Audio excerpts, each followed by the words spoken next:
Hi, this is John Bursch with Alliance Defending Freedom. Americans must be able to rely on what the law says, and it's disappointing that a majority of the justices on the U.S. Supreme Court in today's Harris Funeral Homes decision decided to reject that common sense principle. As Justice Alito explained in his dissent, what the court majority did today is simple legislation. The document that the court released, said Justice Alito, is in the form of a judicial opinion interpreting a statute, but that is deceptive. And unfortunately, the decision will have an immediate impact on Americans like our clients, Tom Rost and Harris Funeral Homes.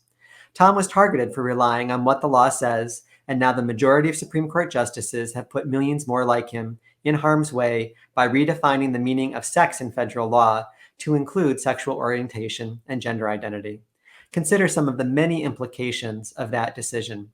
In the athletics context, Title IX was intended to prevent sex discrimination by giving women and girls equal opportunities in sports. But if sex is redefined in that context to include gender identity, women and their opportunities will be harmed.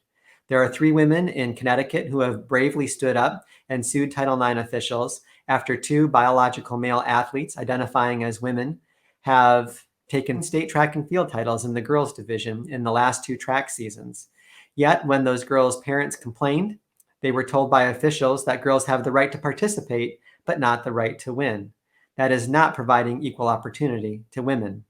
Or consider what happened in Anchorage, Alaska, where city commissioners tried to insist that a man presenting and identifying as a woman be allowed to sleep in the same room mere feet away from women who have been raped, trafficked, and abused in a women's shelter. These are the kinds of conflicts and consequences when the law is redefined so that sex means something that the enactors never ever intended. Everyone in this country needs to respect the fact that biology is not bigotry. And while all men and women are created equal, they are not the same. And disagreement about what it means to be male and female is not discrimination, just as disagreements about what marriage means is not discrimination. In fact, honoring those different viewpoints represents diversity.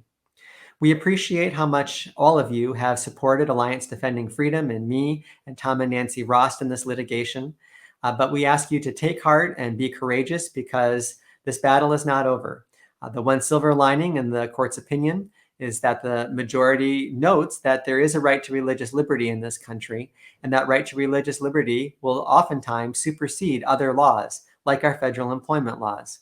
And so we need to continue to support those who have a biblical understanding of male and female and of marriage, and fight for their right to exercise their religious liberty and their conscience in all aspects of the public square, whether that be in schools, adoption agencies, and yes, even at their places of work, as in this case involving Harris Funeral Homes. So, well, I want to thank everyone for your support and prayers. I want to urge you not to give up, but to continue praying and to continue speaking the truth. And together we will ensure that everyone in America is entitled to the freedom that our Constitution and our laws promise. Thank you so much, and God bless.